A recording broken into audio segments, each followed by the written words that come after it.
No, you're good. No, you're good. Yeah, keep going. People want to hear Carmichael talking about his own career. Oh, 100%. But I think he's afraid to do too much of it because he doesn't want fans to be like, all that dude wants to do is talk about his day. Yeah. But this isn't for television. This isn't being the Supercross announcer. You just want it because that's what the fans on your show want. That's what I would love to get. Well, and the thing is, like, and I think that's the cool thing about podcasting in general is, like, I'm curious. And, like, This is a selfish endeavor. Like, when people say, like... That's a good point. Like, it is. Yeah. And it's like... And these are the questions you want to ask. For sure. Like, I said to them, like, Bar to Bar 2003. I watched that thing 3 hours a day for probably 9 years. Like, and that's not an exaggeration, you know? Right. And it's the same as, like, with Troy Adamitis for Great Outdoors, and then, like, even for Wes with Verb, dude. Like, I just watched that shit. Like, and there's so many people out there that are like that. So it's like, I just genuinely want to know. Yeah. We're not asking you what you think of Tomac coming into this season. I don't care about that. I want to ask you about 2003. Yeah, right. And like that battle between like him and Char, like him, it's like, and to hear them talk about like, yes, dude, that's the gold. I want to hear about you, bro. Yep, exactly. Don't worry about what people say. Do you want to maybe just move that mic so that way, like you stay where you are, but yeah, just move that so like it's, that. Yeah, okay. More in front of you. Yeah. I'll just make sure that angle's still good. Oh, jeez. I gotta make you look. You good, care bro. Way too much, man. Yeah, but this is how it rolls, All man. right, that's what makes the show what it is. This is where the cheddar gets made. So Okay. This is the guac. This is the guac zone. Oh, they make it right in front of you. Fresh guac. Righto, Jason Weigant. Yeah. We're doing it, bro. I didn't think it would happen, to be honest. First of all, you're 3/4 of the way around the world away from where I live. So the chances of us doing this in person, slim to none, and here we are. Making it happen. One of my favorite guys. I think I appreciate that. I think you've got you're a super genuine dude, and you've got a story that hasn't really been told. I don't think. And, not much. And I don't even. And I know because I've been around you a lot, and I don't know it. So. Hey, I always say, look, man, fans don't buy tickets for the announcers. They want to hear about the superstar riders. They're our heroes, so I try not to talk about myself in a serious sense very often. Well, yeah. I mean, and in your job, like it doesn't pay, like it doesn't help. Like it doesn't help the broadcast to know how you got to be there. But as and this is again, selfish endeavor of this podcast. Like this is a selfish thing. I do want to know about you because you're a guy I've been around for a long time and a guy that's always been extremely cool to be around. And I know, like, you just hear these different things of like, dude, Weige used to be here and he was like a flagger at this race and he was doing that. And it's like, you're the fucking top dude in the, like, appreciate that. You and Ralph Shaheen are like the voices of our modern generation of motocross. Yeah, but here's the difference from your perspective and mine. And I guarantee you Ralph would say the same thing. Just like when you have Chad Reed on this show and he says, as an athlete, you never arrive. There's never a moment where you say, I finally did it. You always want more and more and more. I know that if you tell 12-year-old me I'm doing this, I would say my life is complete. Yeah. I cannot believe I'm doing what I'm doing. But when you're actually here, you always want to accomplish more, cover more, get more scoops, get more angles, have a better race. So it's funny. You might look at it like I'm at the top, and I'm like, I'm still grinding. I still want more. So it's hard for me to see it that way. Well, I think anybody, though, that is in the position that you're in, you only get there because that is the mentality. Like, I changed this camera angle 3 times before you did this. Like, yeah. And I'm like, what are you doing, dude? Just shoot it. Yeah. And you it's everyone that I think has success in some way in their chosen field has like a certain thing that doesn't really make sense to that many other people. But in my head, like, I'm like, this is super necessary. Like, if I don't change that angle, like, it will freak me out the entire time. Yeah. I've talked to riders about this, and I think they just do what they do, and they don't maybe even realize why. But I've said this to many riders. I remember I've said this to Trey Kennard many times. I'm like, at your level, you have the peril of ambition. Having ambition and having a work ethic and wanting something bad is great. Yeah. And that's something everyone should have, but not everybody has that drive. Yeah. But there is a downside to it, which is never being satisfied and having a really tough time ever being truly happy. Because if you're as ambitious as you are, or the riders are, or I am, there aren't many nights where you get to sit down and say, I did it. Yeah. I killed it. Yeah. Because you always want more. So that's kind of it's great to have that ambition, but it does bring a little side effect. Well, I think I call that the way to potential.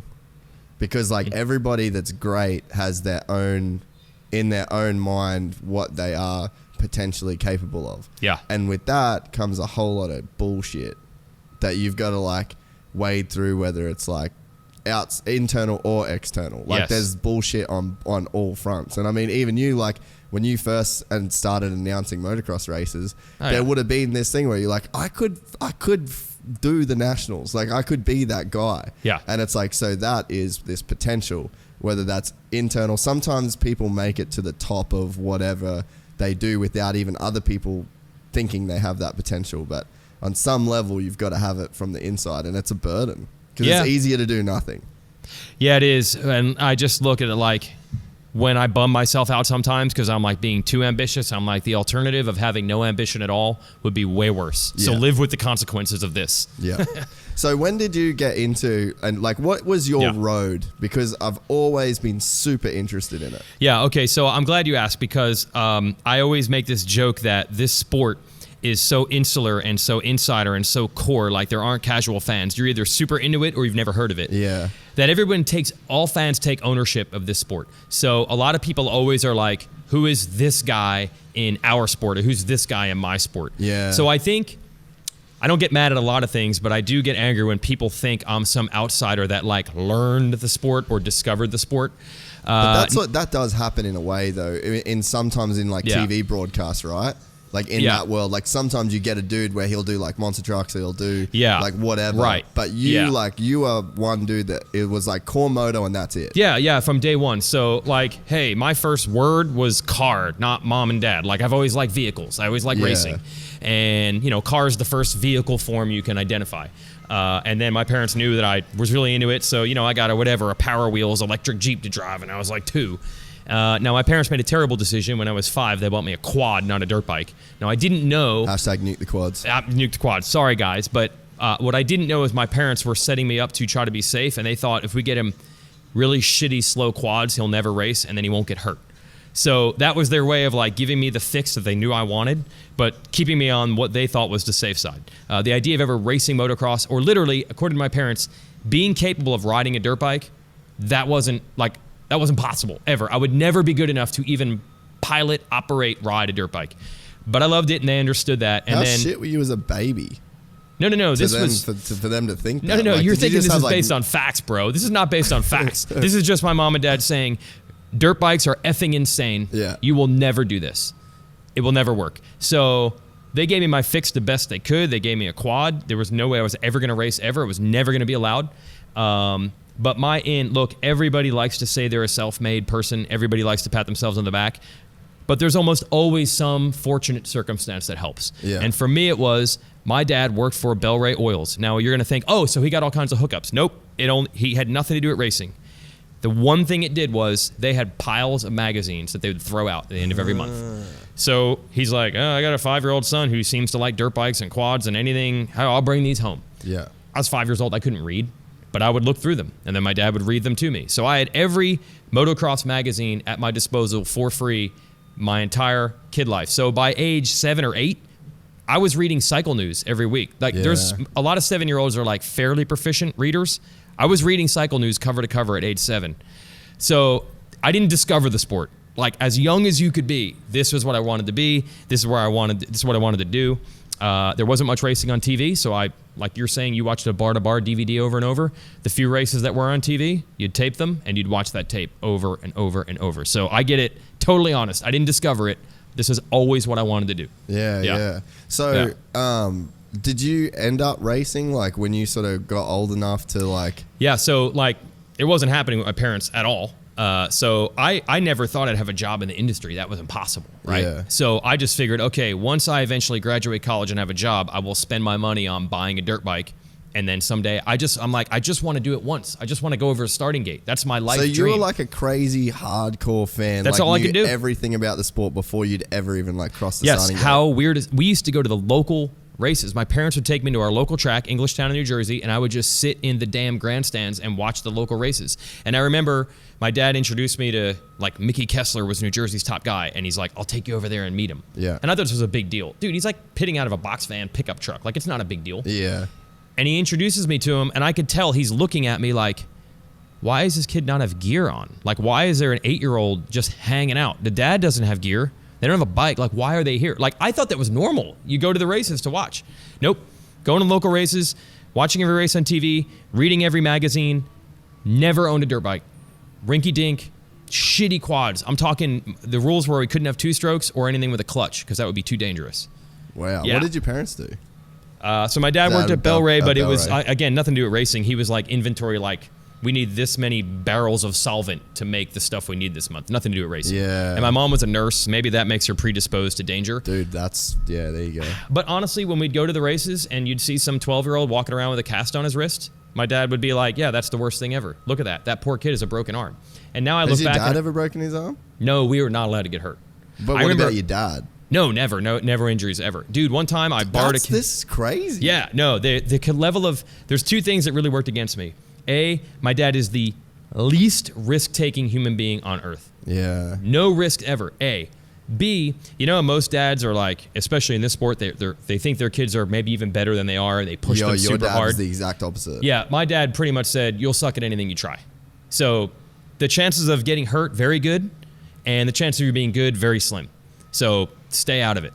And one of my dad's favorite things was when Ricky Carmichael came to our local track once a year for the Kawasaki Race of Champions. On an 85, he was like 13. He was doing knack-knacks and winning by like a minute. And then he took his helmet off and he had red hair. And my dad's like, you see that? Redheads, crazy temper. That's what it takes. Wow. You've got to be a wild, reckless temper redhead. That's not you.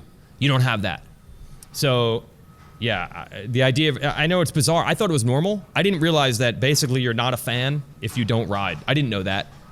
I didn't know that you're supposed to ride. Yeah, dude, it's great. And it makes so much sense with like how risk averse your parents were. Like 100%. To grow up in that type of like that's a bubble that they put you in. But the worst thing for me is that I can't even imagine this is what it was. So because I didn't race, I didn't have friends that rode.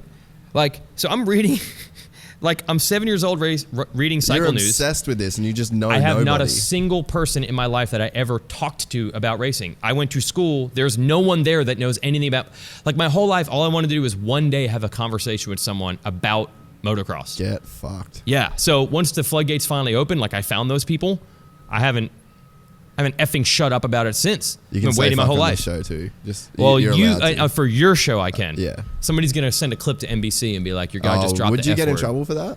Do you think? Not from the people you think I would. Yeah, that's the weird thing. Really? That's the weird thing. Yeah, the weird thing is who would be the ones the that people who don't employ you will use that as evidence of why they shouldn't. You like that? Okay. Yeah. On that conspiracy shit. I get it. Yeah, it does happen. Yeah. I get it. Don't give them a reason to not hire you. Especially when you've worked so hard to get there, right? Sometimes, look, things get in the way and they need to have an excuse. So I've heard them all. Yeah. So I'm keeping my nose clean. So yeah, my goal when I was an adult was to get a dirt bike, and at that point I happened to already have gotten a job at Racer X, which I didn't think would happen. So there it was. We go to High Point Raceway, which is our local track at Racer X. It's 20 minutes up the road. And Davey's like, you want to go riding with us? And I'm like, yeah. And he's like, he had a YZ250. And at this point, Davey's still super fast. Like he's doing the helmet cam on TV. He's going out and practice at the Nationals. So this bike, he's got a full like FMF. Like this is a YZ250. This is like as good as bikes are. Yeah. I think it was a 2000 YZ250. So I'm like, all right, I'm going to go riding. And he's like, so this was the first time you rode?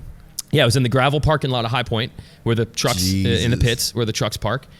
And I'm like, yeah, I've never ridden before. I've only ridden quads. Like, I've never ridden a two-wheeled motorcycle. So Davey's like holding up the back fender like your dad would do. Yeah, right. And I'm riding a beast. This is not an entry-level motorcycle. So I did some figure eights in the parking lot. I was okay. And then like a few weeks later, I went riding with the guys from the office again. And then, of course, I looped out, you know. But I will say it came much more quickly. Look, I'm not awesome, so I don't want to brag too much. But I will say, all the other office dudes who were like, hey, let me try this. Dude, they all rode for like a year or two and just gave up and got frustrated. Like now I'm good enough where I can go to, there's an industry ride day. I can go and ride. Yeah. And I'm like, most people I know that tried to start in their 20s, tried for a few years, sucked, and then they'll never touch a dirt bike again. So I'm pretty proud of how well I can ride considering I didn't ride until I was 23 years old. Yeah, right. Yeah. I did ride quads. I don't know if that helped. Did that help me? Maybe. I mean, don't know. surely. Probably not. But it's like, what? Did you race? Have you ever done a race? Yeah. So immediately, this is the weird thing. The world has changed so much in a short time. I'm talking like 2003, 2004. Back then, everybody raced but didn't ride. So we would, if you had a dirt bike, you had to go to the race on the weekend. It's the only time you get on a track. Yeah. So like the 4th time I ever rode an effing dirt bike, I raced at High Point, and then I raced at Steel City. And we had the D class, which is you're not even allowed to do doubles. Really? Yeah. So there's ABC in the United States. What do you guys call them? Juniors? Intermediates? What do you call them? Yeah, we sort of say like A and B. Like we only really have like A and B. Or so like pro support, really. So there's like a... So there's like a barely you shouldn't be here. Some tracks have like a, hey, you've never ridden before. What's that? Brandon's first race? It is That's like D-class. That's D-class. They're like, you're not allowed to do the doubles. So it'd be me and like 6 other guys. 3 of them are probably my buddies. And so I did for about 3 years, probably raced most weekends when I wasn't quite full-time, like having to go to every Supercross yet. Yeah. And it was kind of my job to go to the local races our company put on at High Point and Steel City and cover them. Yeah. So I was racing. So it's about 3 years of that. Broke my wrist and navicular immediately. So I think I rode 3 or 4 times and then was gone for 3 months with a cast. God damn. Broke both ankles once. The old Bradshaw Boulevard at High Point. I realized you can't just jump. You have to memorize. Like you can't just know, you can't just jump. You have to know like this is the double, this is the table, this is the double. Yeah. You can't just leap. Yeah. So I think what I thought was a table, like just jump as far as you want. It was a double. Broke both ankles. My dad was actually there that day, which he was like, see? Oh yeah, proved himself right. I was on crutches for a while, and then I was on crutches still with 2 broken ankles at the end of 2004, and the Supercross folks call the office. They call Davey, and they're like, "Hey, our Supercross live webcast, our announcer is taking a new job, and he's going to be able to do these 2 races in Canada, but then by Anaheim he's out. Davey, you know everybody. Is there a guy that can help?" And he's like, "I got this dude who helps at our local races and announces GNCC, the Woods races. He'd be your guy." So I'm still on crutches. I have to go to the Vancouver, Looking Canada. like a full racer too. Like, look at this. Yeah, I'm pretty legit. I am pretty legit. You're feeling legit at that point. So I get a plane ticket. I go to the Vancouver, Canada Supercross. Carmichael's really the only big name racing in that one. And they kind of gave me a tryout, and I was in. And I said, I'm like, dude, now I'm going to every Supercross. I can't be on crutches anymore. I need to give up trying to jump doubles. I'll ride in the woods. I'll ride some trails.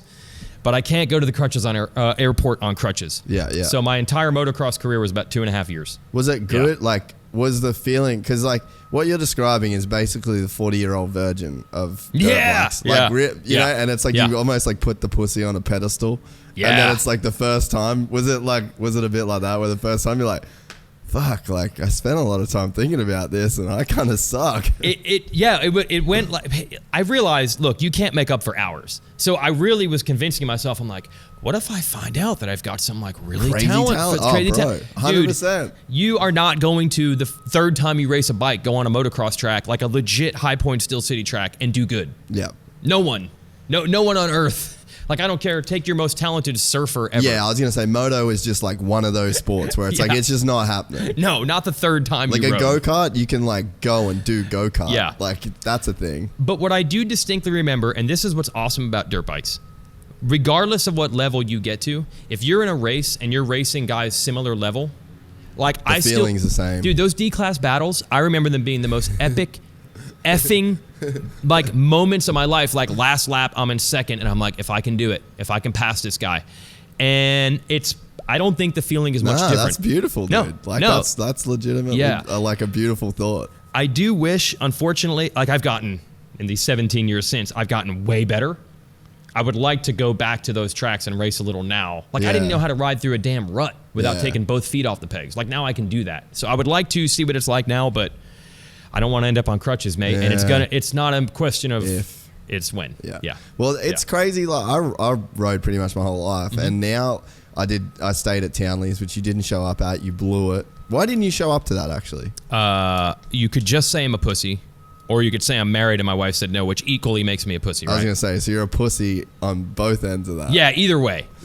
Dude, you should have made that happen. No, I know. It was bucket list shit. Yeah, I'm sure, like riding in New Zealand with Ben Townley. Yeah. God damn right. Dude, we did this one thing where like Ben's like, it was cool. The second day was like this 6 sand track, and he's like, dude, so you go outside, then inside, like let's just do like the crossover. So there was like these 4 turns where me and Ben, and we both stood up pretty much the whole time. Yeah. And it was like, and he was like coming under me, and then I went back around it, and like then we both pulled up and to where we sort of like met, and we were both like just genuinely just like laughing and like, we was like, dude, how good was that? It was such a cool thing. But I think, point being, at like 31, I've rode my whole life. I'm riding the best I ever have. And I don't know whether it's just the lens that you look at it through. It could be. You know what I mean? Like, because it's like stopwatch, who knows? But it's like, I have so much fun now.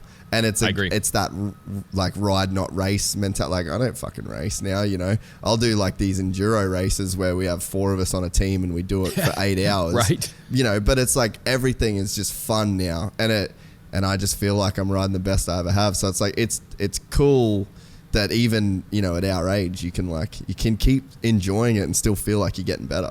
Yeah, I don't know when I'm 40 now, so I don't know when that happens where I'm officially like, I'm finally getting more hours in, but now I'm getting too old. I'm definitely, each year I'm better than I was the year before, but eventually that's going to fade. But you do find that, I don't know if it matters how good you are. Yeah. If you're in the right environment, I'm sure Ben Townley, no offense, can probably go faster than you on that sand track. 100%. But he diced with you, and there's nothing that can match that feeling. And that's no different than if Anderson and Reardon battle out tomorrow night at the stadium. Yeah, and it's just like that pure, like, genuine fun that you can have. And like, I know it fits into like this whole bigger thing of like, even with the podcast in general, like, I'm learning so much through doing this, because it's like, Brayton's a perfect example. Like, I've walked past that dude for 8 years in America, and I didn't really care to like try and get to know Justin Brayton. It wasn't, there's literally like nothing against it. It's just the paths didn't cross, and there wasn't like a personality thing where you click. But it's like, then you sit down and you do this, and it's like, I talk to that dude a lot now, and about like really legitimate shit that's in my life, because he's that guy. But it's like something about what's happening now with me personally, and I think in the industry in general, is it's like, I feel like the cool guy thing's going out the window a little bit more these days. The secular sort of nature of the racing's kind of going out the window. And it's not kind of. It's completely, utterly destroyed compared to what it used to be. So it's amazing. And then I think you add in that, like, nowadays, like, Josh Hill just went up to Wagga Wagga, like 3 hours away, to ride with Harry Bink and Jackson Stroll. Like, it's like the times are changing now, and it's like that whole everything being fun, and like, let's be friends with everybody, and let's like have these like really cool positive conversations. It seems like shit's changing now for the better, like on that front. I don't know why it is, but I'm really enjoying it. Well, there's a couple reasons, I think, because I've discussed this a lot. It's really easy when you're on the TV crew, as I am for a lot of the year. And by the way, the majority of the TV crew for outdoors, what I do, is the same crew that does Supercross. So you get the same. I didn't know that. Yeah, they change. It's NBC. Well, NBC? Even when it wasn't. Even when one was on Fox and one was on NBC in the US. Our producer and director, Chris Bondo, Jeff Manhart, they're the same two guys. Almost, I'd say 90% of the crew is the same. Yeah. So it's very easy when you're on that same train every weekend to start, and I talked about this a lot today, it's very easy to start becoming jaded, to forget, like, we're very lucky. We all have the dream job. So a couple years ago, somebody's making fun of some rider for not doing an interview or doing a crappy interview, not coming through for TV or something. Everyone's like, hey, man, you've been around a while. Like, do you think the riders are getting better or worse? Now, this is truly a bitch session. So, for sure, the expectation is for me to say it's getting worse, and then we continue to bitch. Jump in and And I stopped right there, and I said, you know what? No. It's getting better. It's getting better. I know we each have our story from probably just last week, one rider that boned us on an interview. But it is getting way better. And no offense, but like Chad Reed, Ricky Carmichael, who are two of the best people to interview now, dude, they were terrible back in the day. In their day. Dunge was that for me. Like, with what I had to do. It was like pulling teeth. You get Dunge on your pod now. Oh, I've had him on. It was fucking incredible. Yeah, it was incredible. Ryan Villapoto is everybody's favorite person now. Yep. Was not good 8 years ago. So, okay, I think we officially know it's changed. Why has it gotten better? I honestly think one of the reasons it was getting so bad for a while was there was too much money at one point. The entourages, because when you're making like $10 million a year, you can get a much larger entourage. And we got to the point where those dudes were flying private planes. They were only surrounded by their people. They didn't have to interact. They had their own orbit, their own island of people around them blowing smoke up their ass the whole time. Yeah. And everyone else on that island was against us. Yeah. Those aren't our people. We're our like people. full tribe mentality. It 100% was. And you could see it. Like, there was Chad's people, there were James's people, there was Ricky's people. And the 3 riders themselves were probably the most reasonable. Well, that's what they said today. Like, they were literally saying that. They're like, man, like, I never really had a problem. It was more like our people had a problem with each other. Oh, yeah. But I think that you see that, like, I see that in business even, like when I'll do film projects for a big company and it's like then you get like 25 people on the fucking email. And I'm like, I've literally never spoken to any of these people. I've had nothing to do with them. And they're telling me what I should change in my video. And it's like, they don't know what I should change in my video because they hired me because I know what I should put in my video. But there's this thing that happens because essentially that's like, that email is an entourage of like that business. And then it's like, that person is like, I kind of like my $120,000 paycheck. I kind of like working here. And it's like, I need to do something because if I don't say something on this email right now, then I'm going to be deemed as not really doing anything. Yeah. And I think that that's what happened a lot in like the man friend era, like the heavy entourage era. Yes. And they would be like, oh, no, but he said this, man. Like, I really, like, I had to like fully diffuse a situation before. And then it's like, fuck, there was a situation. And it's like, you could see that stuff like getting, and I mean, I've even been in that shit. And I'm like, this is where you're all getting played because these people are just, they're trying to justify this paycheck. 100%. And I saw that where, like, okay, if you're trying to justify the guy paying you to be in the entourage, the first thing you do is you kiss his ass. So you tell him how he's better than everybody else, A. And then B, if you could maybe be a spy and give him some dirt on the guy you're supposed to hate, oh man, you're so valuable now. Superstar. Yes. So in late 2000s when the economy tanked and the industry has come back, it's better, but it's still not where it was. And when there 2005, there was so much money in comparison. We don't have the entourages that we used to have. Yeah. And I think that has made a huge difference. And then maybe advent of social media and YouTube, people have realized they can make money by showing their personality and being cool. Which that's super new though. Yes. Like that's really, really new. Yeah, like, we've that's only a 2019 deal. Yes. Which like we had Ando and Tom on here before, and it's like I think that they are changing the sport in such a positive way. Like, I think that looking back, like Jason Anderson's a Supercross champion and he won a championship. I think he's going to be remembered as like a generational dude. Like he changed the sport in the same way that like people sort of want to say Dungey did, and that you know like they'll sort of say like the way that Ricky did. Like Ricky come along and he did this, and then because I thought it was interesting what wow. It's going to be right in shot. Wes is going to hate that. You don't care. Stop. You're good. You're and good. then Josh Hill was saying that like, so it was him and Lawrence. Yeah. And they were like doing really good, but then Dunge beat him in the championship. Can you imagine the different fork in the road that the sport would have taken if like Josh Hill was winning the 450 championship and J-Law kept winning 250 championships? Oh yeah. Like, if they shut Dungey down. And then it's like the whole Dungey era, like that doesn't even happen. And then Lawrence is in here saying like, I just kind of got so sick of like everyone doing the same boring thing on the podium. And it's like, so now he's like already never even done a pro race and he's already got a tagline of like the whole donut thing. Yeah. You know, and I think that's Jason Anderson and Dean Wilson. Yeah, I'm with you. So I know what you're saying. When Anderson's done racing, he's probably going to be more remembered for... Yes. Okay, so right. Anytime you hear somebody trains hard, they get referenced back to Carmichael. Yep. If you hear anyone super consistent, they get referenced back to Dungey. Yeah. And yes, 10 years from now, someone will be really cool in some way with fans. And they'll be like, oh, it's Jason Anderson style. Yeah, it's like full Dino and Ando style all over again. Yep. Yeah. But it's like you need those, like, but one is a byproduct of the other, if that makes sense. Like you needed Ricky to do his thing first. Oh, right. And then Dunge come along and like took the influence from Ricky. Yeah. And then took it to that level. Yeah. And then because of Dunge, it's just constant cause and effect of like this kind of... It is a real easy narrative for people like us to say that. Like, oh, it went too far one way, it's got to flip the other. But I think the real brilliance of what Anderson is doing, all he's doing is just showing it. Yeah. He's having more fun than guys at his level.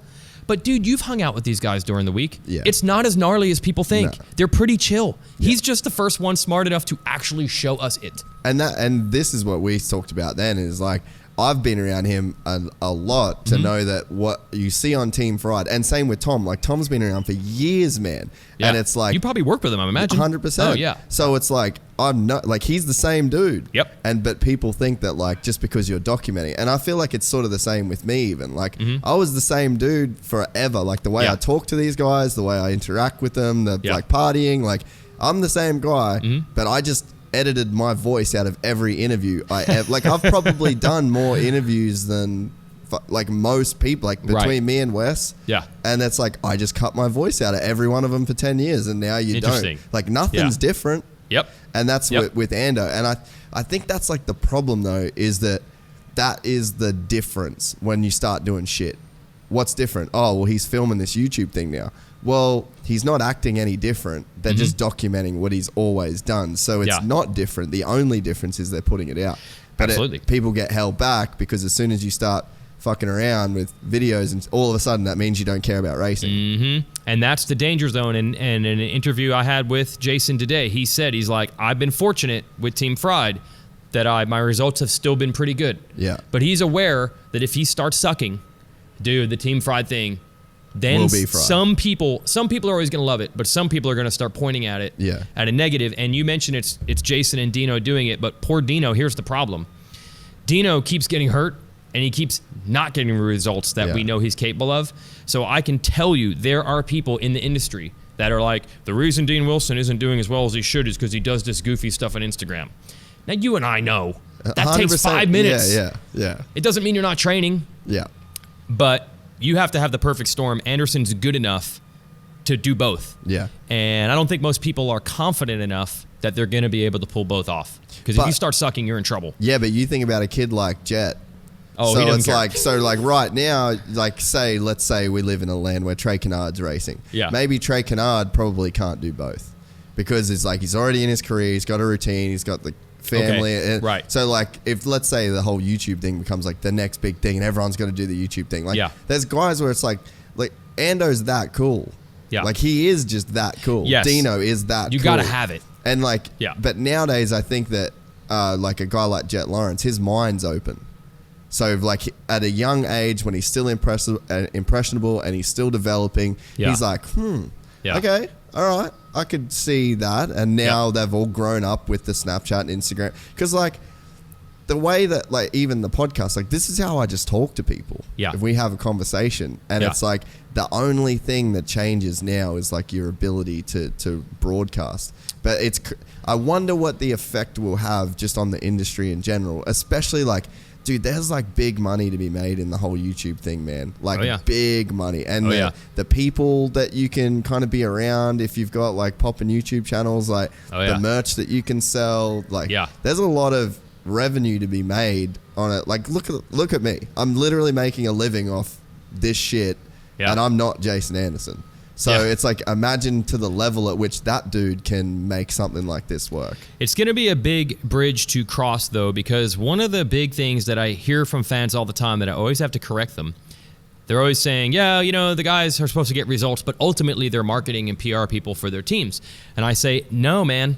When you talk to most teams, they're there for one reason and one reason only, and that is to get results. Being marketable does help a little bit. Maybe your gear deal's worth a little more. But the sport hasn't ever gotten to that tipping point where they are picking riders and supporting riders based on their profile. It's 99% of it is for results. And the proof is that Dean Wilson last year, as prolific as he was, didn't even have a ride. So I wonder, can we get to that point? I think so. Yeah, I hope so, because this is so fun to have this stuff. Well, you look at, like, are you aware of Jackson Richardson stuff much? No, does he do his own? I mean, I know who he is as a racer. Jats Mix.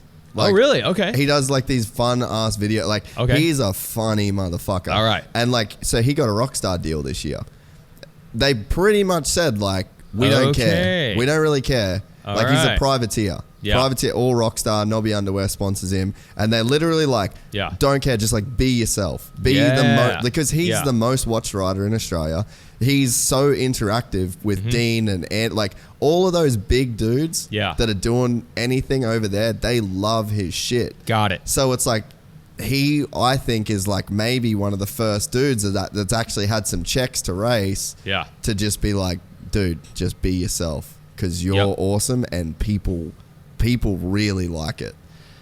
Now, the next thing then... But granted, it's on a micro scale. You know what I mean? But it's like you can see it happening. And let's be honest, Dean didn't have a factory ride, but he had sponsors. Rockstar was still tipping in. And he had his Ignite, and that wasn't going to happen without these other things. No, for sure. But the next thing would be, can the industry get to the point where they say, can we sell more dirt bikes? Because we have this Jason Anderson guy who maybe people who have zero interest in dirt bike racing at all would watch his stuff. Yeah. Hey, who's that? I don't know, some cool guy that races dirt bikes. Oh, dirt bikes are cool. What's he do? Yeah. And they might be more interested in that. And he's good enough. Like, they don't know how the sport works. They don't know if winning one race a year means you're unbelievable or just halfway decent. But he's good enough to check those boxes. Yeah. There is a chance that Team Fraud could expose people more people to dirt bikes than some of the traditional. Dude, Gypsy Tales has. Yeah. Like, I get messages from chicks. Non-dirt bike people. No, because I do enough non-dirt. Like, it would be like 50-50 my content. Okay. So it's like 50-50 dirt bike. And then when I talk dirt bikes, I really don't talk dirt bikes. Like, it's not... We don't try to do like, life It's stuff. more just, it's just random shit. Yeah. And it's like we've got all of these people that will message and be like, oh, I'm going to watch Supercross this year. Like, there's people that they just don't know. They just like following the podcast. It's like a consistent thing that happens every twice a week. There's like new shit. And they're just like on board for like to watch the whole like ecosystem of Gypsy Tales. But I get that. I've got like one vegan chick. She's like a vegan, like a super famous vegan chick on Instagram. Okay. And she listens to the podcast and she's like, I think I'm going to watch Supercross this year. And had nothing to do with it Literally, at all. I just got a random message in my inbox of just like, she's like, oh yeah, I love the podcast, blah, blah, blah, watching motocross. And I like, dude, I've got guys that have messaged me, one guy in particular. He said, I haven't owned a dirt bike in 15 years and I just bought a new dirt bike because of Gypsy Tales. So it's like, it's a super small scale compared to like the kind of platform that Ando has. But like, he's got nearly 1 million followers on Instagram. He's a Supercross champion. He's on national television in America every single week.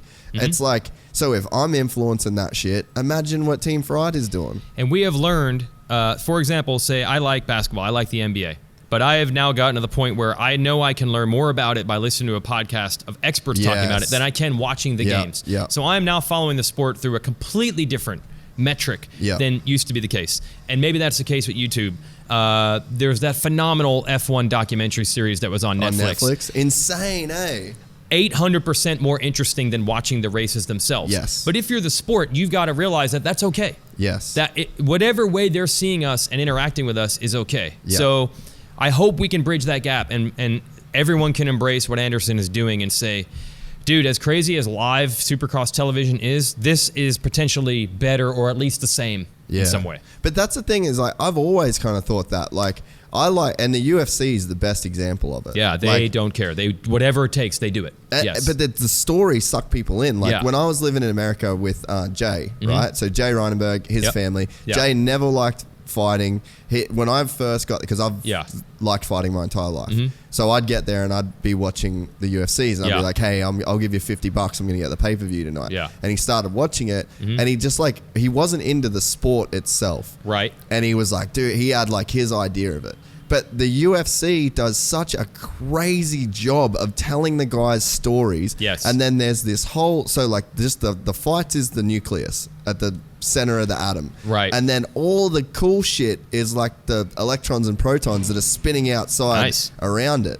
And it's like, you need the thing that you need the hub, you need that central thing. And it's for us, it's going racing 17 times a year indoors and 12 times out. Right. And all of the electricity is generated around that nucleus. And that's the way that I look at it. And I think that now with the, podcasts that you do, with what Mathers does, with what I do, like people care about stories. Jay is now a hardcore UFC fan that goes to the fights. Like that's what all me and him talk about is fights. When live fights are on, even when he was living in America and I was in Australia, we would be like FaceTiming or texting through every fight. And what sold him was the stories and the people. And it's like, that's where I think that the focus needs to be on. Like, you want to grow the sport, get the people out to as many people, because like, it's easy to just, it's like a yes or no on like, I like bikes or I don't. But it's like, fuck, it's like, it's pretty easy to sell people because I have a lot more in common with a person than a dirt bike. Yeah. The only problem is it's got to be done well. Now, look, you and Wes and the Verb crew, I'm glad social media is here because the Verb crew did such a good job of, you had relationships with these riders. So when you would do these videos or these interviews that you were editing yourself out of, your stuff was good because the riders knew you, they trusted you, they were themselves around you. I'm sure you've also, be it moto or not, been a part of shoots where they tried to get the human stories and the stuff sucked. Yeah. Like the concept, reality TV's been popular since late 90s-ish. We had Survivor in the US around 2000, and that was a British thing. That had come from England. So reality TV is actually not that new. So I feel like in our sport, or in every sport, they've had this, we need to show the guys away from the racetrack. We've done it a million times, but it has to be done good. It actually has to be done well. Not anyone can do that. Troy Adamitis knows these guys. He can get them to cry on camera. Yeah. The relationships when you and Wes were doing these things and everyone else on the Verb crew, you could get that stuff. I have relationships with these guys. I can do that. But when you see someone do a crappy job of it, you're like, dude, you just blew up. That was our chance. Yeah. And it sucked. Like, they love to show the guys doing pull-ups and push-ups and here they are on the rowing machine. It's so hard. And I talked to Anderson about that today. He's like, I feel like everyone's seen that. Yeah. And if we were going to grow 1,000,000% showing how hard they train, it would already happened. Yeah. We gotta do something else, dude. Yeah. Okay, I get it. They're in shape. They work hard. I understand. Give me something cool. But then, like, that's right. And you're like, what you're saying is so right. But then, like, so why are people criticized when they do different shit? Because it's almost like the guy's like, oh, well, fuck, if it's played out, I'm down to go jet skiing. And then as soon as you see Ken Roxon on a jet ski or on a surfboard, it's like, what the fuck is he doing? Why? So it's like, I get it, because these guys, like, they're just scared to do anything different because they're like, you literally get crucified. Yeah, we're just lucky that there's enough parity right now. We've had, what could you say going to Anaheim? There's 8 or 9 guys who'd be like, I could see him winning a race. That wouldn't surprise me. So it gives them all a little more rope. Like I said, I don't know if Anderson is the best guy, but we all know he's capable of doing well. So that kind of gets him off the hook a little bit. It was even worse when there was a time when there was like, only 3 guys were going to win. So the rest of you dudes, you better not show that you're slacking because we know you're not going to win a race. So you better at least show that you're trying as hard as you can. Some of the guys get a free pass because I do feel like we have a little more parity in the racing right now. So if you don't win on a given weekend, it's not because you suck. It's because, like, well, you're one of 8 guys that can win, and you weren't one of the guys this weekend. But I just hate when I see, from doing this show and even the stuff you did previously, how good the interaction can be and how genuine these guys can be and what great stories I have to tell. And I hate when I see it done shittily because, like you said, these stories are what can sell us, but they have to be done well. So UFC had the great concept, but they also do it well, don't they? Yeah, 100%. Right. But I think it's like they look for different shit. Yeah. It's like, I just don't know that the like, whoever's done the, the motocross sort of stuff, it's like, it's very, very structured. It's to the same sort of script. It's just like, insert Chad Reed here, insert Chad. Whereas like Brayton, it's like with him, like his crazy thing with like his story is that like he lived out of his auntie's garage as a kid. And it's like, the family situation. Much of the stuff that he went through and like the way that he is like this stuff that he's had to like work through. Like he's had to grow as like a man in a sport where like your worth is based on a result. So it's like that in my head, I'm like, that's so fucking interesting. Like that's a crazy thing to have to go through as like a young dude. Adam Cincerello, his story is like, this guy was like the second coming of Jesus. And he's had to live his entire childhood as the phenom, the prodigy. It's like, what would that be like? And then you look at Cooper Webb and it's like, Cooper Webb had to grow up in that dude's shadow. And it's like that. So you can really get deeper than the surface level of like, well, man, I hooked up with Alden so and like, so it's like, dude, cool, bro. And it's like, but it's not their fault. And it's like, there's conditioned answers and conditioned responses. And it's like, but that comes from, their story really well. You know them really well. I think you can get more of that out of them.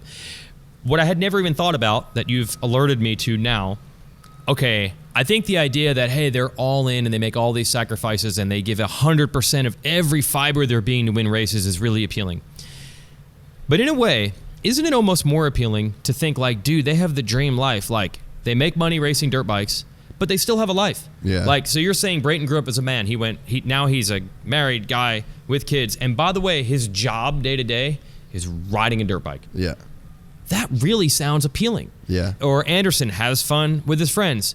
What does he do for a job? He rides a dirt bike. That's actually way more appealing of like, hey, I would like to try that. I would like to do that. I could be into that. That sounds like a fun hobby. Yeah, instead of making it sound like torture every fucking day of the week. So if I'm not all in, I basically shouldn't even attempt it? Yeah. That sucks, man. I broke into the industry covering off-road stuff because that was where the opening was. But I always felt like in that 2005 era when there was all this money, the off-road guys were making like pretty decent, not even close to moto, but they could make money. Yeah. There was so much money around. And I was like, dude, I would pick their life over Stu's life any day. Because they're making $500,000 a year. Maybe they're not making 5 or 10. They're making $500,000 a year. And That's they're just a good paycheck in America. Yeah. And they're like, dude, their riding would be like, I'm going to go stay at this guy's house this week. I'm going to hit this race this week. And I was like, dude, that sounds so fun. And you're making money. Yeah. And you're doing it on dirt bikes. That is rad. Maybe that's the message we need to put out there. You can have a fun life, and by the way, your job is a dirt bike racer. That sounds way more appealing. Oh, for sure. And I think that like as well as that, people relate to like people don't relate to like how hard it is to have to cycle for 2 hours every morning and then get to a track and then you got a practice bike mechanic there and it's like, you know what I mean? Like it's not relatable. Like it's a good point. But how many fucking kids probably grew up in their auntie's house? Yeah. Because they couldn't afford to have a house and there was a like how many people could relate to that? Well, divorce-wise, 50% of America. Good point. You know what I mean? Yep. So it's Dad like wasn't around. That is super relatable. So maybe there's a kid out there that doesn't because people are always going to want the dream. Like they're always going to want to make a living out of it. Yeah. But what about the kid that goes like, man, so Brayton now is a Supercross race winner and he came from like a split family and his dad like so instead of like it's obvious that like these guys make money and it's cool. Yes. But like what's not obvious is like, hey, maybe you don't have to have this perfect life to have the perfect job or the perfect thing. Maybe you can have some issues with like your own self-esteem and confidence because how many fucking people have issues with self-esteem and confidence? So it's like, that's the real shit that I think if you expose people to like this human element, because like, on one hand, like if you can do all the jumps on that track, you're a fucking god. Like you're in the 0.00001% of humanity that can do that. Yes. So it's like, don't sell that and try and make them relatable. Sell the rest of the human stuff that everybody goes through. Yeah, and doesn't it make dirt biking seem so much less threatening to like parents like mine who are like, this shit sucks, stay out of it? Exactly. When you can be like, it's fun, it's not torture. No, there is no worse message you can put saying to achieve your dreams, your life is going to be miserable. Yeah. Like, that is a terrible message. But that's so American, dude. Like, I in a way, so. like, because the whole, like, get up and grind. Oh, yeah. You know, like, no days off. Like, that's a culture that is, like, fully born in America. Yes. And it's, like, the capitalist hardcore model. And you sink or swim. And that's where it's the same thing with that. It's like, if you want to succeed in motocross, then you got to fuck raw. And it's just like, oh, okay, maybe I don't want to succeed in motocross. Maybe I don't even want a bike. Right. It's a good point. And again, if you were to take Villopoto's in an awesome situation and he's a very happy guy now. That's them, I think. Yeah. No, sorry. It's all good. We're good. Yeah, Villopoto's in an awesome situation. He's a very happy guy in his life now. But dude, what he was dealing with when he was trying to win title number 4, like, dude, he wasn't happy at all. So I would, just like I said, I would prefer the off-road guy's life at that point. I was like, dude, who would you rather be in that year? Villopoto, who is miserable, he's under so much pressure, he cannot lose a race, he can't do anything wrong or he will get criticized, or Brayton, who's still making decent money. He's got his kids, got his family, he can kind of do what he wants to do, he gets to be a little under the radar, and all of a sudden you're like, which career would I prefer? Yeah. That seems a whole lot more appealing. So maybe that's what we can eventually get out there, that there's more to it than just the best guy with the hardest life and the pressure and the miserableness. There's this whole other appeal of dirt bikes where it's actually fun and enjoyable.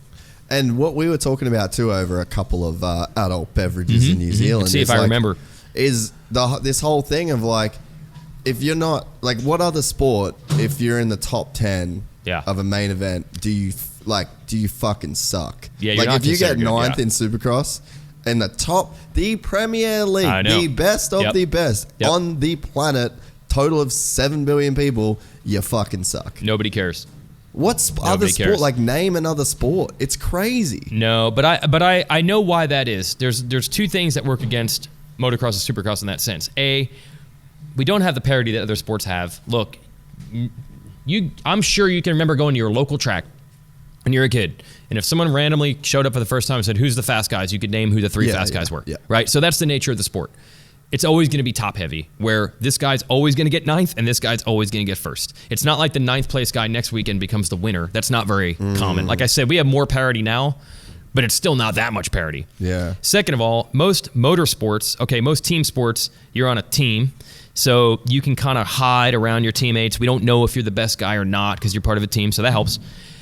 Motorsports are individual, but in most motorsports, you can blame the car. Yeah. You can blame the equipment. Here, we truly believe, the bikes are nothing. It's every athlete against every athlete every week, and the rider makes more of a difference than the bike. So if you're getting ninth, 8 other people we know definitively are better than you. Yeah. I don't know how many other sports you can.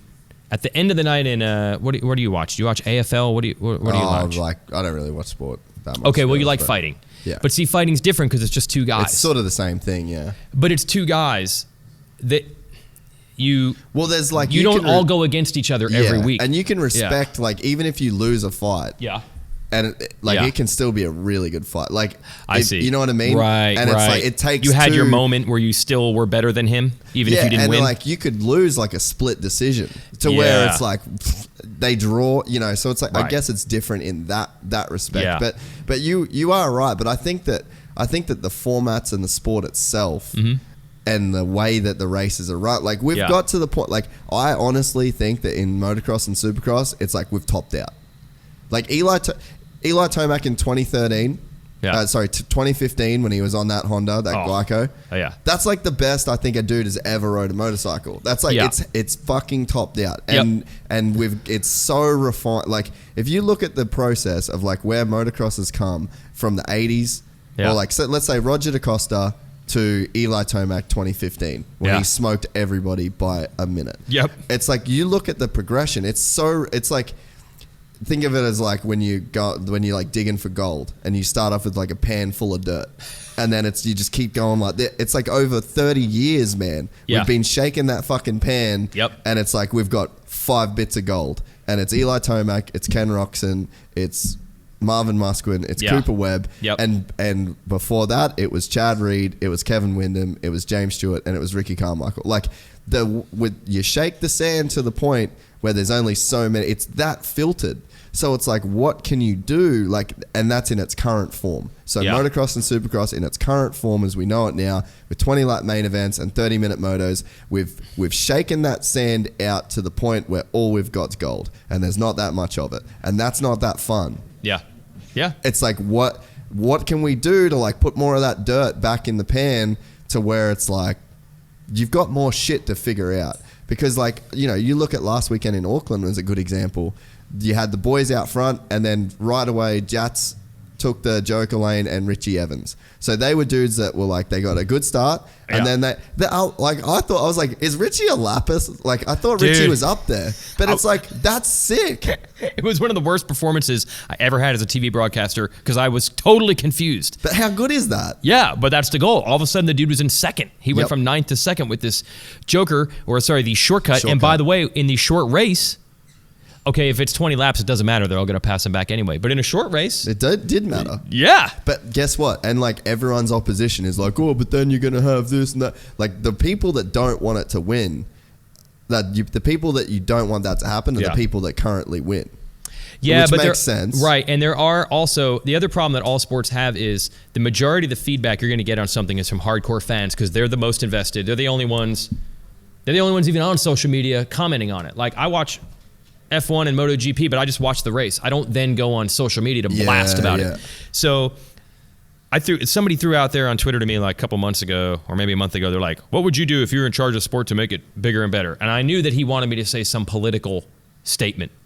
But I was like, dude, we need more passing. We need more racing. We need more different winners. That's what we need more than anything. Yes. Everything else would help.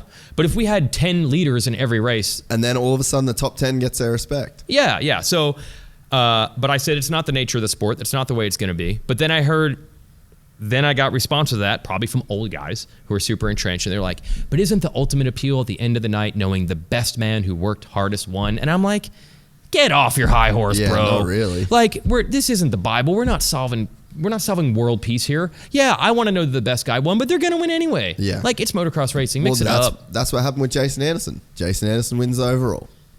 Yeah, he still won anyway. Like, he still won. Yeah, he still won. But we had some like crazy moments going like, wait, who's what? Right. So is it like he's there?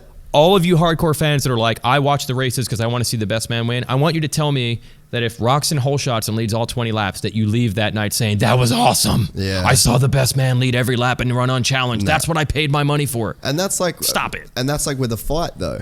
Mm-hmm. Like, I don't give a fuck who loses. Like in the Conor McGregor Floyd Mayweather fight, I was pumped because I was riveted. Yeah. He uppercutted Floyd Mayweather. Yeah. Like as clean a shot as anyone has ever. That's all I needed. Yep. Because that was that was not supposed to happen. You wanted to see him, even if he didn't win, get his moment. His moment where he did something big. And that's the thing. Stick and ball sports have that. Like, even if your team loses, you probably made a shot or did something good. In motocross and supercross, it's like all you did was run in second place the entire race. So all you did all night was get beat. Yeah. You just got beat all night long. Yeah. You didn't give me a moment. Now, car racing can run pit stops and strategy to try to at least give you your chance. The shortcut does that. The 3 short races does that. I know that you're championing that idea of like, just give these guys their, in the end, they're not going to win anyway, but at least they get their moment. No, but like, I think, look at, so like Brayton, he said he won he wins the Triple Crown in Atlanta, and then the very next weekend wins his first race at Daytona. And it's like, how many guys are out there? And even the Monster Cup. I freaking love the Monster Cup, dude. Like Mookie goes out and gets a win. Imagine what that win feels like for Moto Concepts for the entire off season. Yeah. Like what does that look like if you extrapolate that out to the entire industry? Yeah. So let's say we've got 6 motos in the 250s and the 450s combined over the night's racing. Yep. Let's say you get 6 different winners of each moto. So that's like 6 teams that are going back through the week to that test track. Pumped. And busting their ass. Like, dude, we can do this now. Like, let's fucking grind on some settings. Let's put in some time on the dyno. Like, let's put an extra session in here. Let's watch some... what's the accumulative effect of just more people winning anything, no matter what it is? Because it's like, it feels good to win. And your next thing that you were pointing out over some drinks in Auckland was then there's sponsors.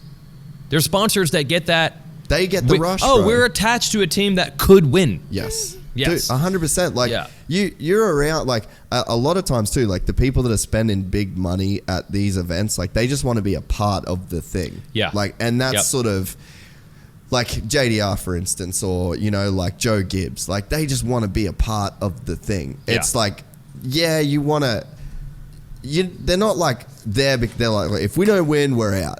But it's like, if the deck is stacked so heavily against you, it's just like, fuck, like it was fun for a bit, but like it sucks when you just like constantly get 5th, or you can't, like no one ever talks about it. We've got these sponsors, but no one ever sees them. Right. Like I'm all about the top 10 shootout, like Super Bowl thing. So like for the opening ceremonies, like they let the dudes dick around for like 30 seconds around waving to the crowd and stuff. Like, let them throw a heater.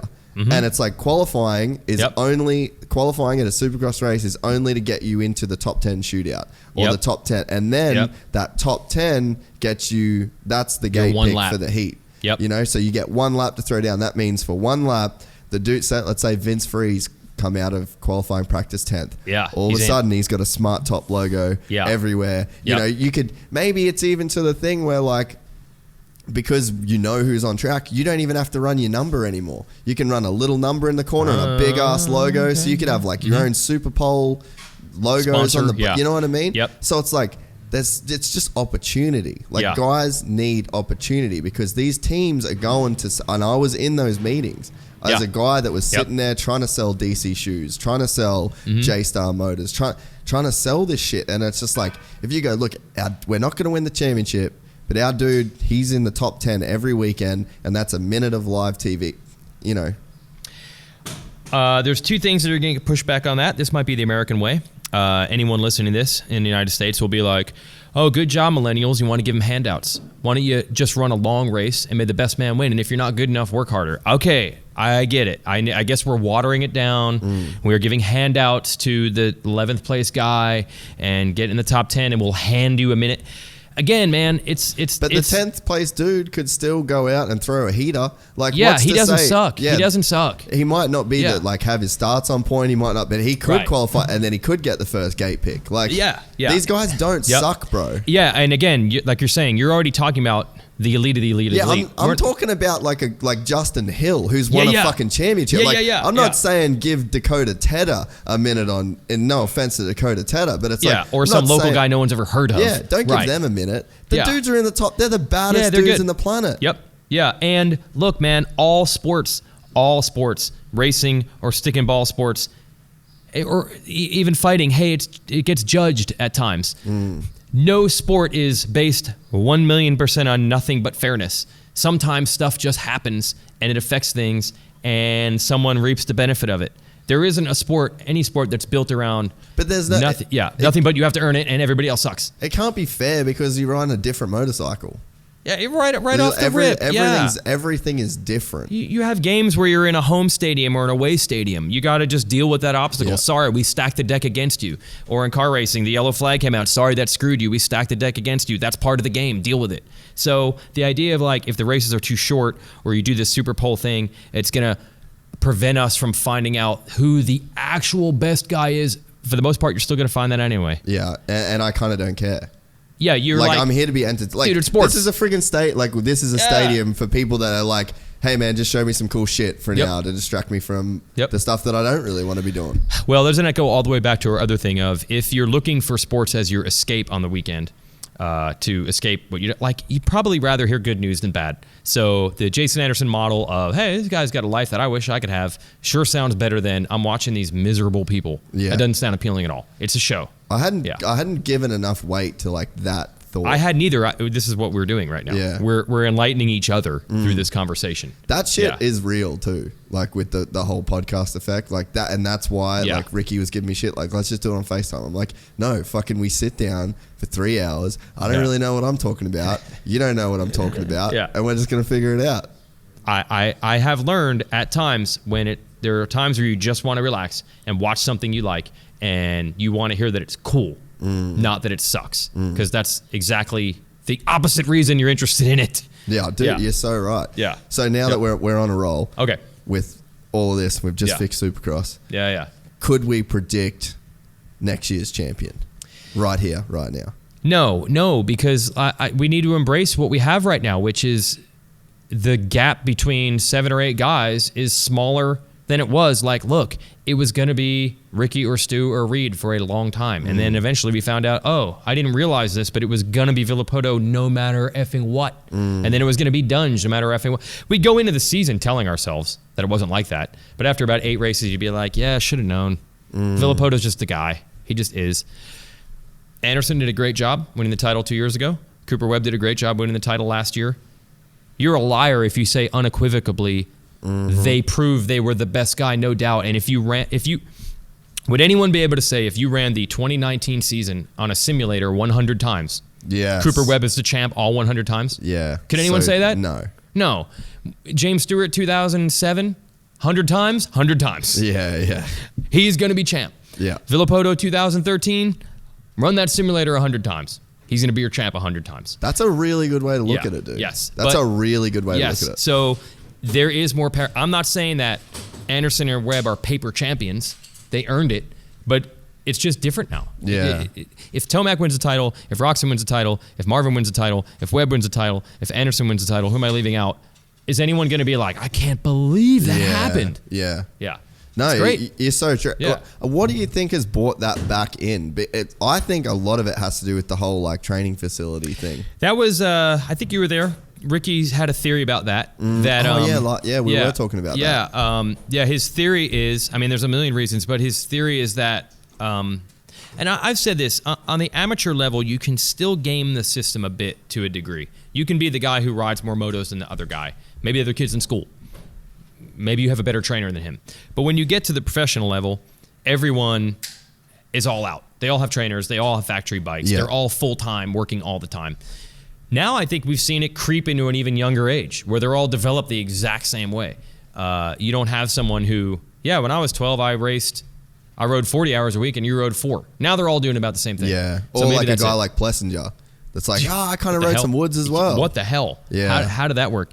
So that might be a factor. That's one of your theories, you think? That the training facility has kind of made everybody kind of rise at the same level? And then I think to take it a step further is I think that these guys are so close that they're in such close proximity to each other that they sort of...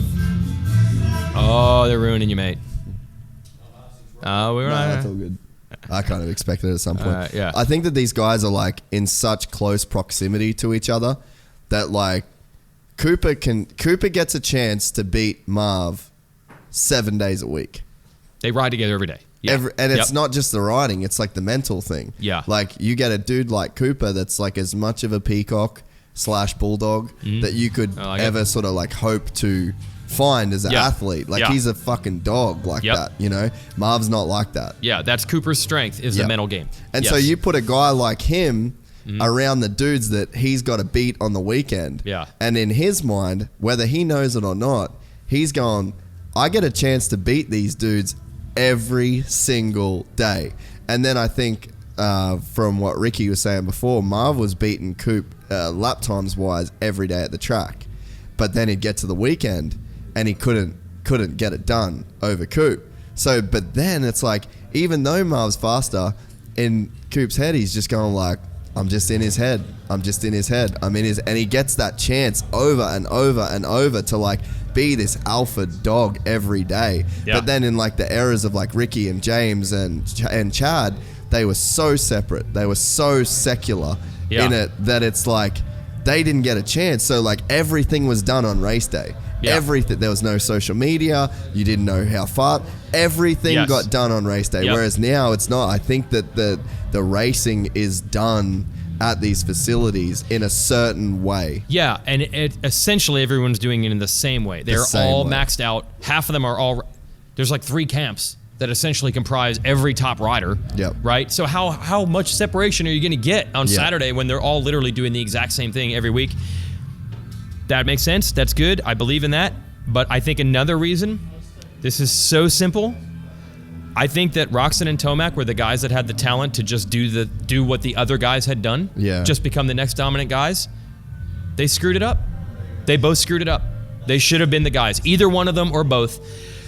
Everyone knew how talented Ken Roczen was from an extremely early age. And I wouldn't think there's anyone in Europe that's going to argue and be like, I don't know, Marv, Ken. No. We knew that Roczen and Hurlings were like next level, right? Yeah. Eli Tomac's next level. Yeah.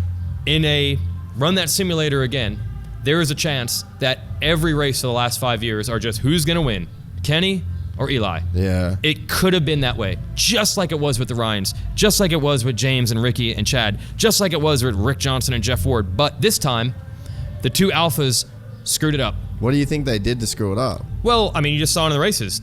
Kenny got hurt. Yeah. Eli crashes and has weirdo races. I don't mean they screwed up like they didn't try hard enough or they got into drugs or something. Yeah. They just didn't execute. They didn't get it done. And like, and you give people... They just crashed. You give people a sniff too. Yes. It's like, because I think that the Ryans and like with Ricky James and Chad, it's like, hey boys, it's like, I appreciate it, but you're racing for 4th. Yeah, you're never going to challenge us. And that was like, that's the... You know, the way that they sort of carry themselves. Yep. I think that's sort of similar to the way that Coop is like around in that. He's like, boys, beat me here all you want, but come Saturday, you know I'm going to smoke you.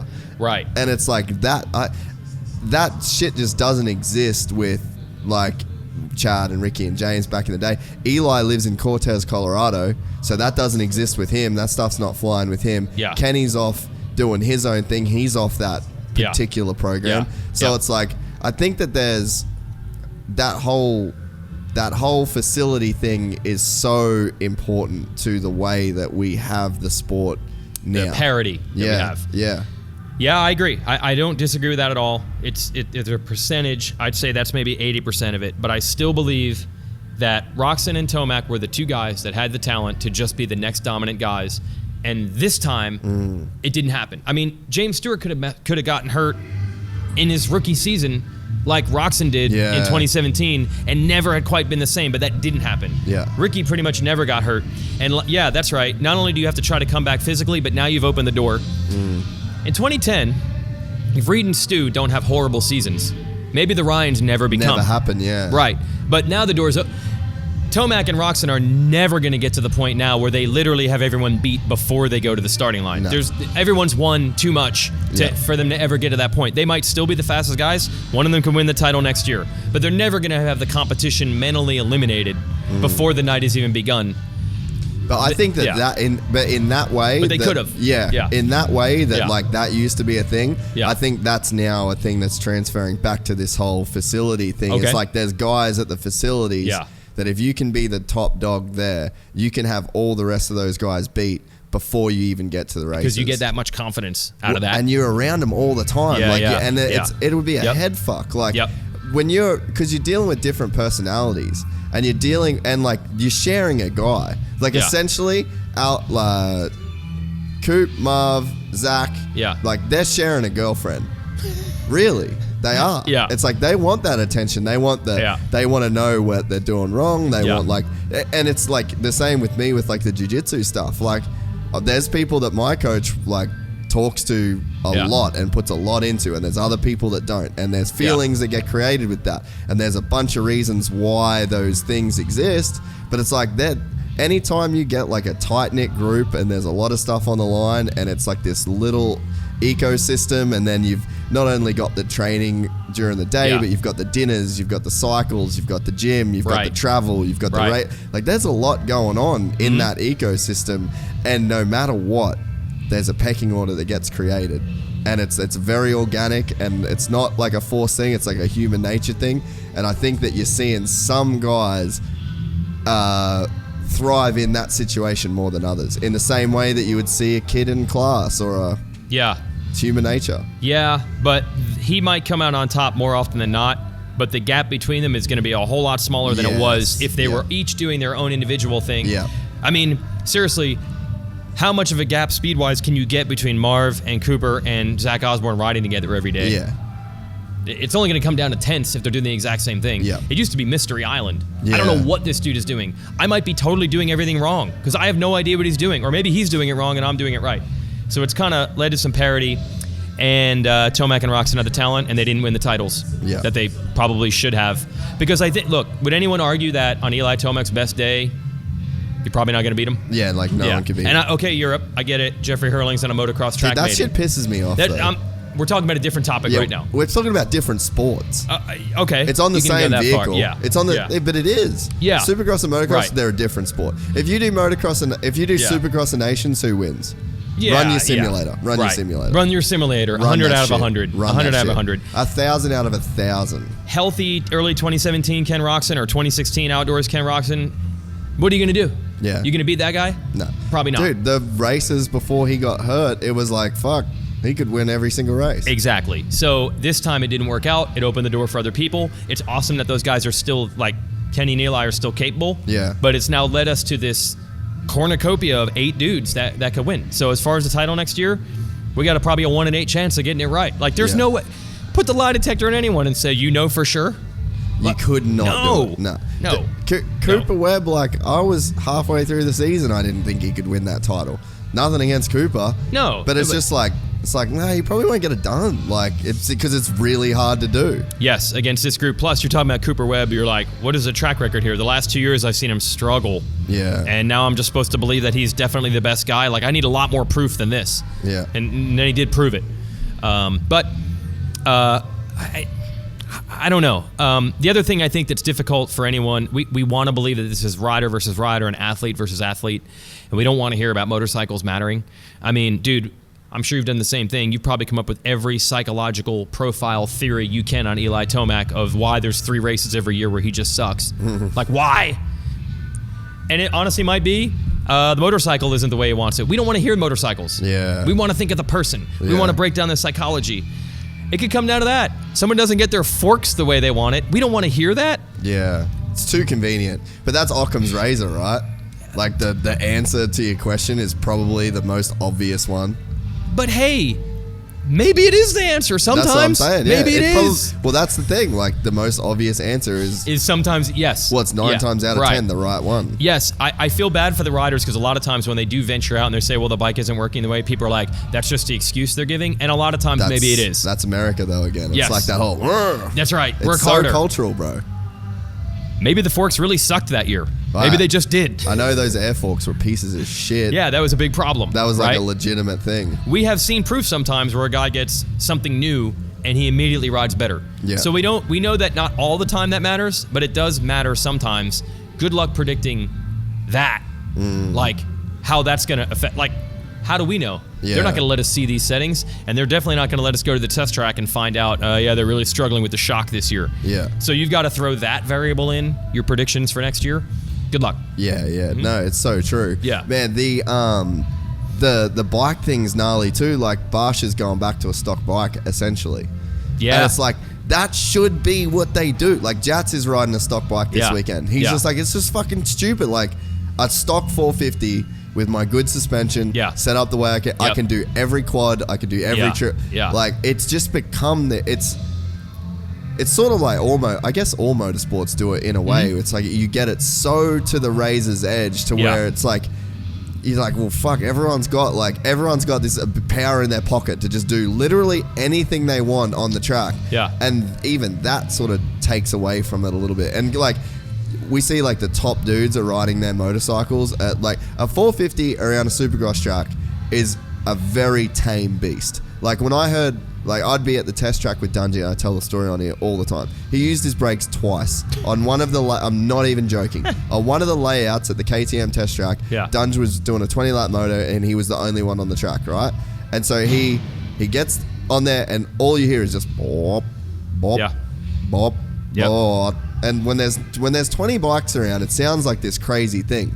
These dudes aren't really like sending it. No. Because there's fucking so much right here that it's like sketchy fast. You don't need it. You're not using it. It's there if you want it, which gets a lot of dudes in more trouble than it's worth. But like, dude, for Justin Barsha to be riding a stock motorcycle this year, like, I think that also says a lot. Like, that kid was a phenom. Like, if you would have said when Justin Barsha finished his 250 career, what his 450 career has turned out, you would have never said that. You wouldn't have expected it. And so much of it, and like he'll say, like, I like to rev the bike. That's what I want to do. That's my style. Yeah. I can't do that on this 350,000 horsepower 450 that's like trying to... And then I've got 6 feet in between each jump. No thanks, bro.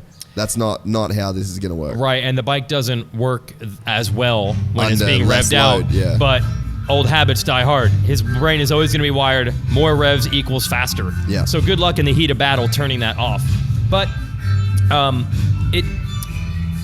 there's one other problem that this all leads to. We don't change anything. No. Like, you're saying that we've got this gold now because we've refined it and refined it and refined it. We've got the best bikes, the best riders. And there are never steps put in to be like, okay, we went too far. We got to back it up. So in most motorsports, they'll get to that point eventually where we're like, we got too fast. Yes. We got too good. We got to change the rules to back it down. It's not ever been done.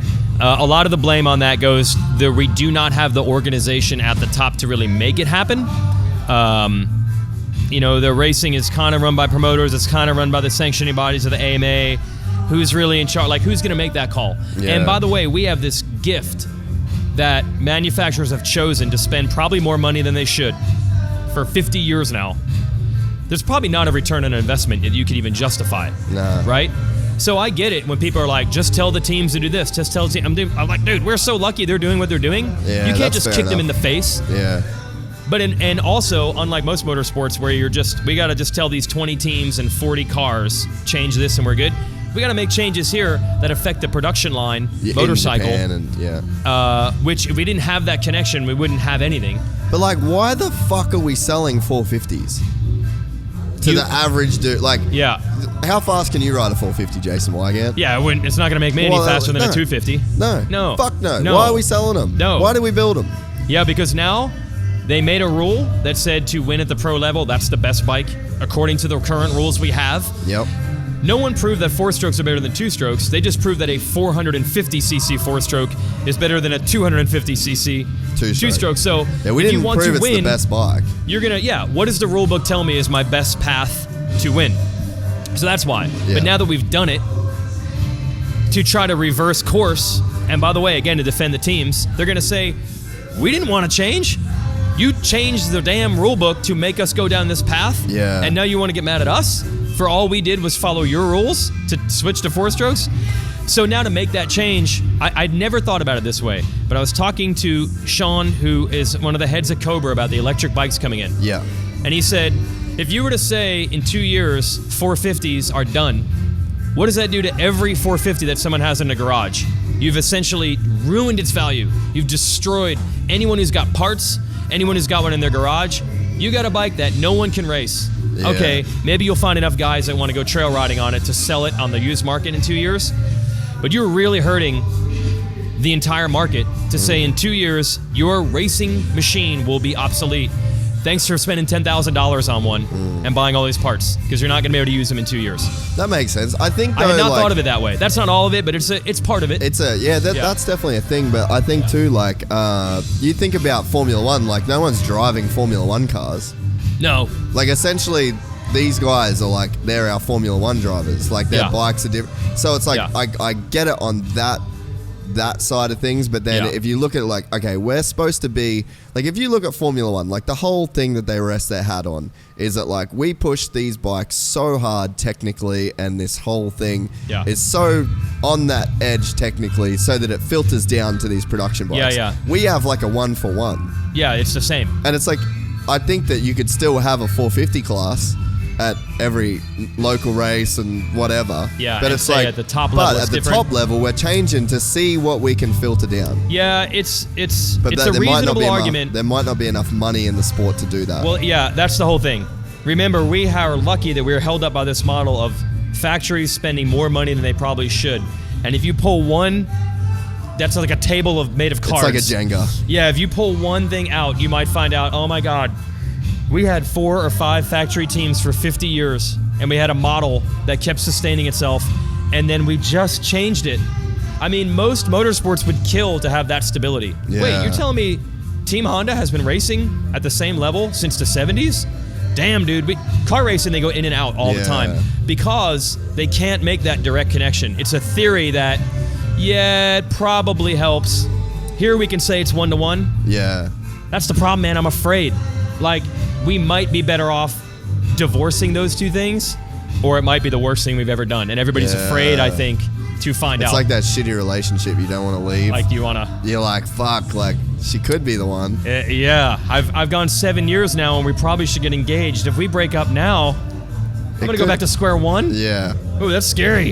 And it might not work ever again. I might never have that. Yeah. And then you call her back, and she's got a new boyfriend. Yep. It's interesting, though, man. Like, there's so much at play to make it work, and there's so like that's your livelihood. It's there's so it gets scary now because at one point it's just something you want to be part of so badly you don't really think of the long-term consequences.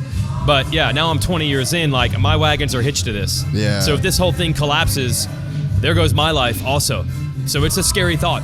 Yeah, for everybody, like on so many different levels, Yeah. After like all of these.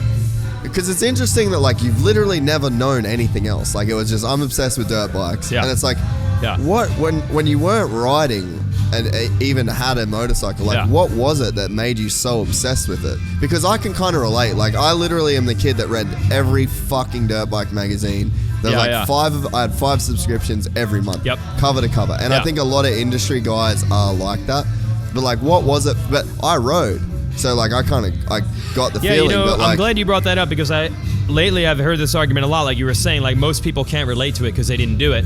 And I guess that's always been lost on me because without having done it, I still thought it was awesome. But what was it? Honestly, I think it just looks cool. Yeah. It just looks awesome. It's no different than if you were a fan of basketball. Anytime someone sees someone hit a three-point shot or slam dunk or, I don't know, kick something good in one of the damn weirdo ball sports you have here, everyone looks at it and says, that looks cool. I would love to do that. I think a lot of it is if you like the way it looks. Yeah.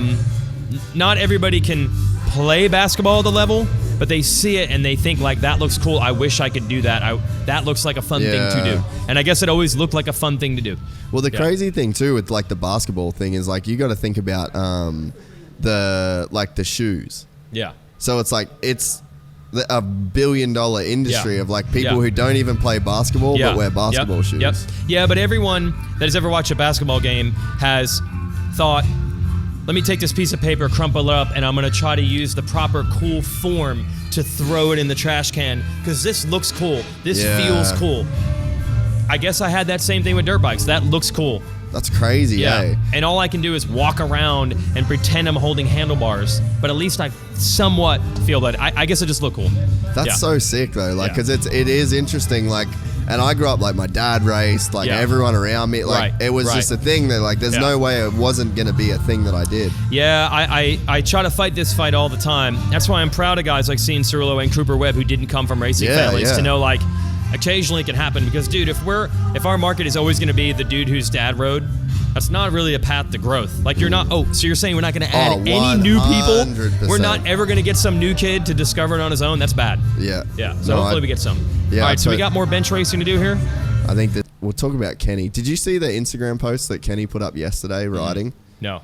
It was like some real shit. Like I'm rolling? It was like, wow. It was one of those, like, remember the old Transworld videos that Don Maeda would film of James Stewart on the Cowie test track? Yeah. And, like, just doing dumb shit. Yeah.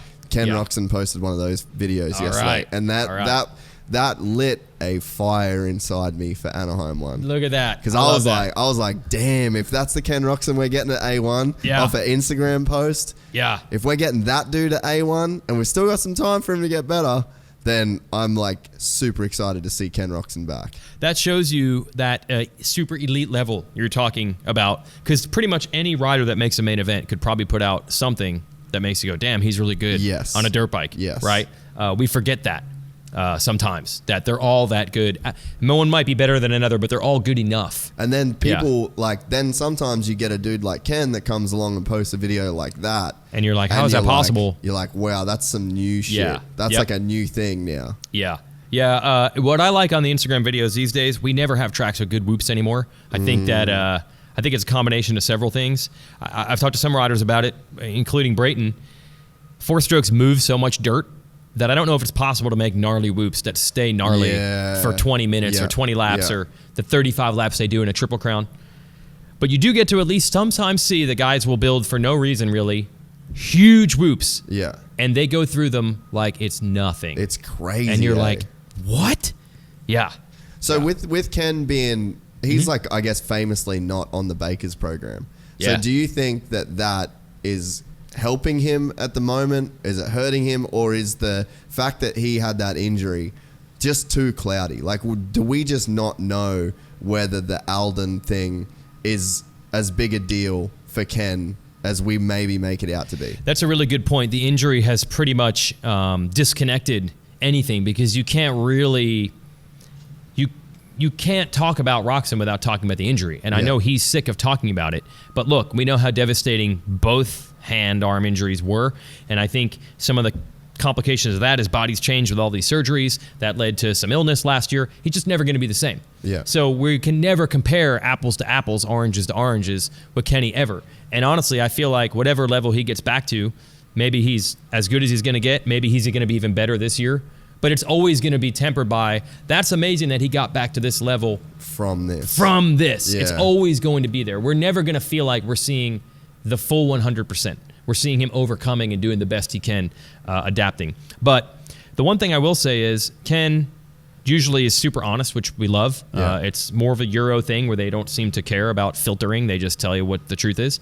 But he's been very cagey about saying what this illness, like you've never heard him say the word Epstein-Barr, which other riders just throw out there. That means he either doesn't want to say that's what it is or that's not what it is. I don't know. Yeah. But a guy who's usually very forthcoming has not really been that way. But I wonder if a lot of that is, look, man, he wore it on his sleeve. Like, I don't need the Alden program. I'm better without the Alden program. I don't need it. I think that any rider feels like a little bit of the blame goes on them when they get these mysterious illnesses. So I don't think if you're Ken and you said, like, the way I'm doing it is better for me, you don't want to come out there and be like, yeah, dude. Now, it might not even be his fault. Yeah. It might be because of the surgeries, or it might just be random luck that you get this. Yeah.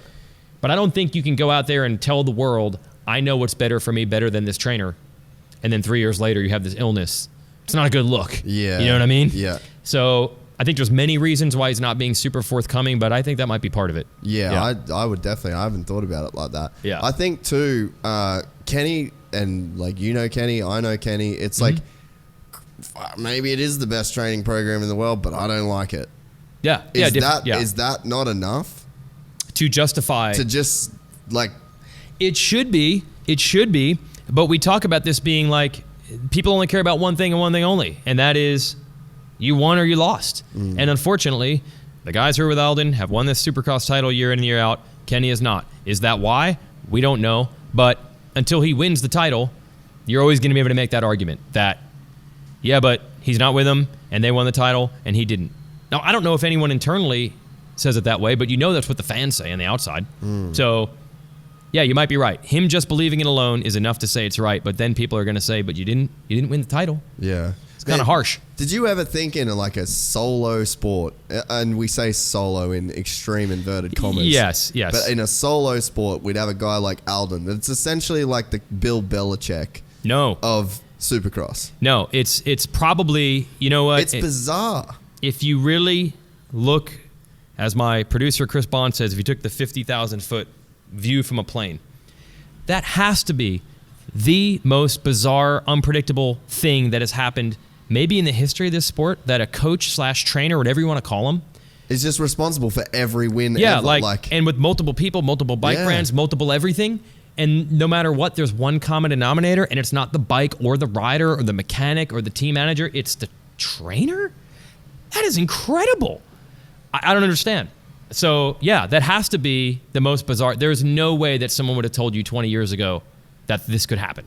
That one trainer could get a hold of a variety of guys and stamp it. One of them will win the Supercross title.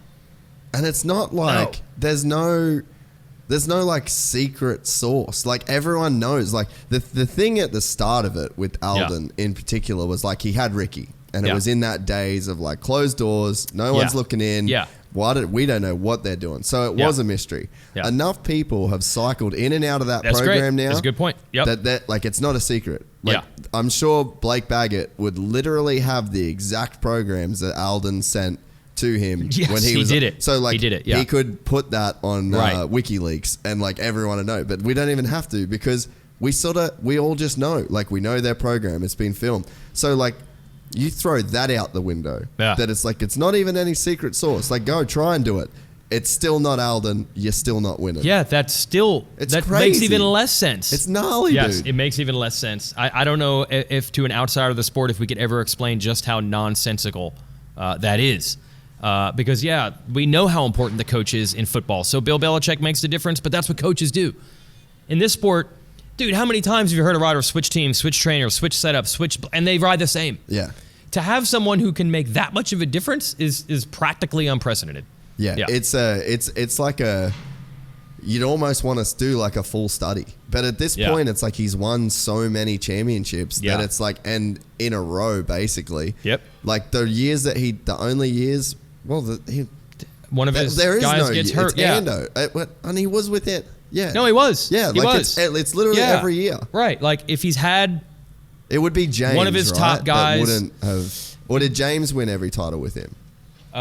In 2007, James won the title. Alden had one guy, Ricky Carmichael, who only raced half the races. Now, maybe James would have beat him straight up that year, but Ricky was only at half the races. And then the very next year, he is his trainer and wins again. Yeah. So Chad has won twice without him. Yeah. But the Alden camp can make the argument that Carmichael and Stu weren't there those years. I mean, you can go round and around and around on that argument. But for the most part, if his best dude essentially doesn't get hurt, he wins the title for we're going on almost 20 years now. Yeah. What? Yeah. That's ridiculous. It's insanity, bro. 20 years. It's 2001 Carmichael won the title. This is the 2020 season. Dude. That is insane. We're coming up on 20 years of Alden.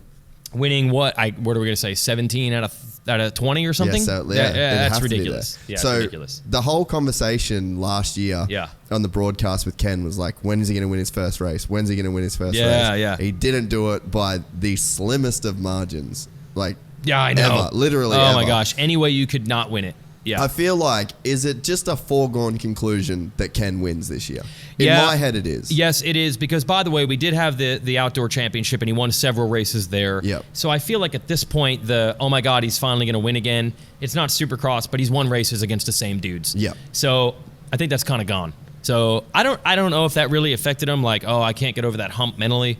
I feel like there would have been a point where he was. Like when Cooper pipped him at the post. Oh, that hurt. The way that he did. Yeah. That was... If those feelings existed in his subconscious, they were all brought to the surface that night. Like that to me is like a fan. Obviously, I know Kenny well to where like there's a personal thing there as well. Mm-hmm. As a fan though, that was like one of the more gut wrenching moments of Supercross. Like the last time I felt that weird about something, I reckon was probably when Villapoto crashed. It just felt that big. Like, it was just like, dude, you just got done dirty. Like, dirty, and that would hurt. Well, what an amazing story of, like, this guy's coming back from these catastrophic injuries, and you just want to see him get back to where he could win one race again, and that he keeps losing. He didn't just get fourth. No, he keeps not getting the win, like, by the closest margin in the history of the sport. Yeah. And that doesn't even include... Cool. Yeah. Or, one race, this is going to be the night, and Savacci falls down in front of him. Poor Savacci says he got like hate mail from people for that and death threats. I'm just saying, like, anything that could prevent you from winning, it's been like right there over and over. It's not like he's just a fifth place guy now. Yeah. So what a crazy story that is. Yeah. Yeah. Of all people, the guy coming back from the injury is the guy that's had these close losses. Yeah. No, and it just, you could just feel the emotion in it because it feels like by that point in the season, it's like everybody wants him to win. Like, I'm sure there were riders that wanted him to get a win. And it's like, for that to happen, it's just like, dude, what is he going to do? I know. And for him, look, he's got to keep the stiff upper lip, as they would say. He can't say, woe is me. I'm sure when he got pipped at the pole, as you said, a rational person in his situation would be like, if my goddamn arm wasn't so messed up, I'd smoke these dudes right now. I'm so angry. But he can't he can't feel sorry for himself. Yeah. He's got to go into every race believing, I'm good enough. I'm still the guy. I can still win. He can't come into the races with an excuse. Yeah. He's going to lose instantly, right? So unfortunately, he can't even use the easy crutch that he has. If he does that, he's done. And as an athlete, you can't even do that. No. You can't go to the race saying, well, I had a really bad arm surgery several years ago. I'm never going to win again. I almost lost my arm. Yeah. You need to race Supercross. Right. If he says that, he's done. It's like, you're a pussy, bro. No. He can't bail himself out with the most obvious excuse of all time. So in the 2020 season, is the mystery illness the broken arm of, you know what I mean? It seems like with Ken, there's always kind of been this, like, I know. There's an overarching question that needs to be answered when we go into every season. And now is the illness the broken arm again? Last time I talked to him was at Red Bull Straight Rhythm where he won, and I said, how are you feeling? And he's like, honestly, I can't tell you because I've been in like rest mode for 2 months, and he's like, I won't know until I'm in that grind. Yeah. To literally know, can I do that grind and it doesn't pop back up? Yeah. Or it does. So that's a gnarly situation where I don't think he's even going to know. And honestly, even if the season is going well, is he still, if he's feeling awesome at round 5 and he's the points leader, is he still going to be like, yeah, but we're only 5 weeks in. What about 5 more? What about 5 more?